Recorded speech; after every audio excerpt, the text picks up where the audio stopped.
യാണ് നെടുമ്പാശ്ശേരിയിൽ ഇപ്പോൾ യുവാവിൻ്റെ കൊലപാതകത്തിൽ പ്രതിഷേധിച്ച് യൂത്ത് കോൺഗ്രസ് നടത്തിയ CISF ഓഫീസിലേക്കുള്ള മാർച്ച് ഇത്തിരി സംഘർഷത്തിലേക്ക് നീങ്ങുന്നുവെന്ന സൂചന. അവിടെ കുത്തിയിരിക്കുകയാണ് ഇപ്പോൾ യൂത്ത് കോൺഗ്രസ് പ്രവർത്തകർ. കൂടുതൽ വിവരങ്ങളുമായി ശ്യാംകുമാർ കൊച്ചിയിൽ നിന്ന് നെടുമ്പാശ്ശേരിയിൽ നിന്ന് ചേരുകയാണ്. ശ്യാം, അവിടെ യഥാർത്ഥത്തിൽ കുറച്ച് യൂത്ത് കോൺഗ്രസ്സുകാരുടെ എണ്ണം ഇപ്പോൾ കൂടിയിട്ടുണ്ടോ?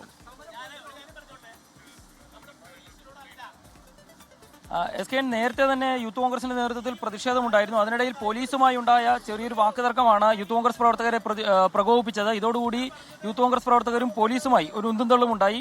ഒടുവിൽ അവർ വീണ്ടും റോഡ് ഉപരോധിക്കുന്ന ഒരു സാഹചര്യമാണ് ഉള്ളത്. നിലവിൽ CISF ഓഫീസിന് മുന്നിൽ കുത്തിയിരുന്നാണ് യൂത്ത് കോൺഗ്രസ് പ്രവർത്തകർ പ്രതിഷേധിച്ചുകൊണ്ടിരിക്കുന്നത്.